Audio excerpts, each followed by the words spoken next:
What I'm talking about is having a great time off-piste and keeping it safe. And since avalanches are our biggest concern off-piste, that's the main subject matter. And it goes on for what, an hour or so. Well, what areas do you cover? Well, I cover starting from the question, is it safe out there? We cover 3 answers to that question. And the first answer is it depends on where you go and when, and that's decision making. How you go down or up, and that's risk management, route selection, and being well prepared for the worst if that does happen.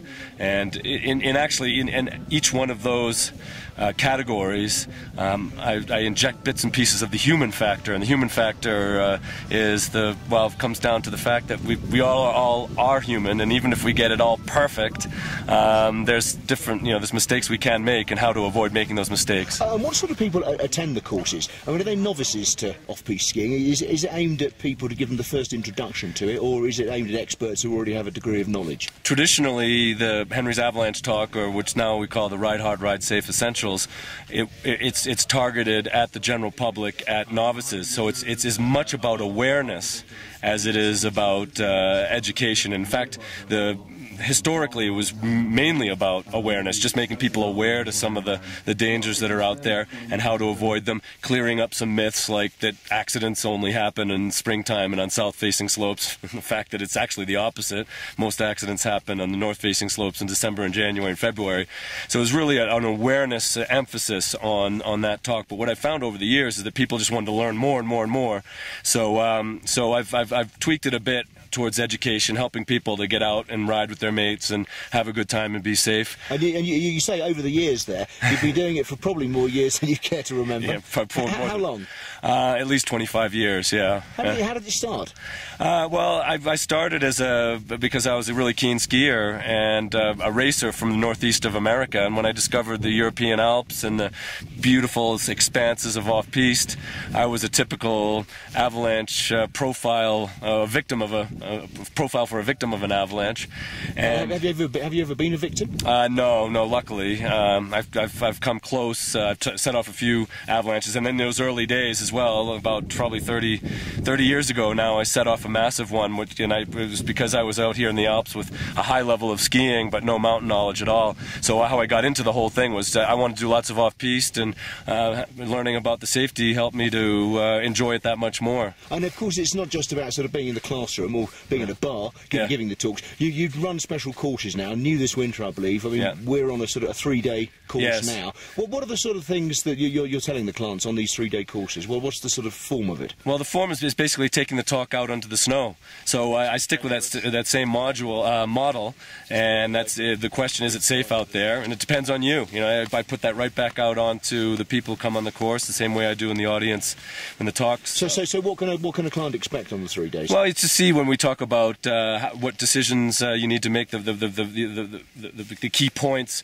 for making decisions, knowing about the avalanche forecast, knowing about the definitions, having a chat with some professionals, looking at recent avalanche activity, learning how to measure the slope angles, or developing an intuitive idea of what's about 25-30 degrees and above or below. And we've dug a snow pit on the course. What's the point of that? What do you learn from looking at the snowpack? Well, for me, at this level for a 3-day course, is just really getting a real visual and personal understanding of the fact that the snowpack is made up of different layers.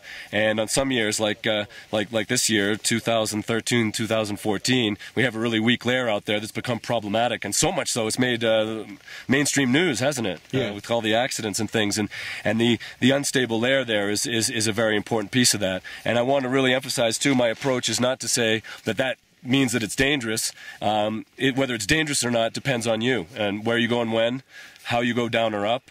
And that's also part of the how you go down or up is the second answer to the question, is it safe out there? And that's where we look at your route selection, islands of safety. It's much easier to really get a personal understanding of an island of safety if you're actually behind that rock or right up on top of that ridge or way out on that flat area in a safe area from the slope. And we've also done some skinning, just pretty gentle stuff, really, sort of half an hour or so uphill. Yeah. Do you find people find that a bit daunting if they haven't done it before? Or? No, well, if they haven't done it before, they find the concept of it daunting. But once they get out there and walk, they find that usually it's a lot easier than carrying your skis on your back, and maybe you get a little bit less skiing in, but then you can choose your terrain better, which I think is actually a safety element in that. You don't feel like you have to keep pushing out onto steeper slopes. You can say, look, what we're going to do is walk for half an hour, 45 minutes, maybe an hour or so, and choose a slope that doesn't have really steep slope angles on it,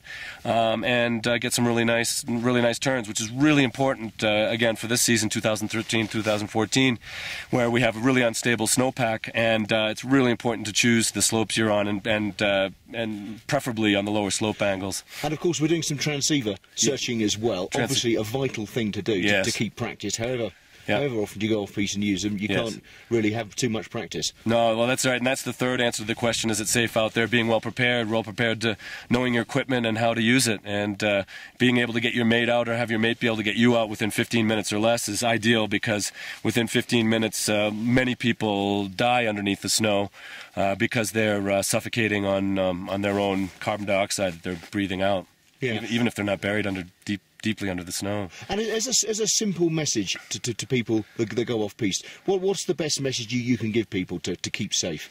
The best message I can give people to keep safe on the off-piste is get out there, learn as much as you can, be ready to make mistakes, because good judgment comes from experience, and experience comes from bad judgment. And so in order to make those mistakes, you got to make sure that your context is in the areas that you choose to go in are not too dangerous. So learning a bit and about like what we're doing in the 3-day course here, and listening, and not taking it so seriously that you don't go off piste at all, because I'm off piste every day. I guess that's about as simple as I can get it.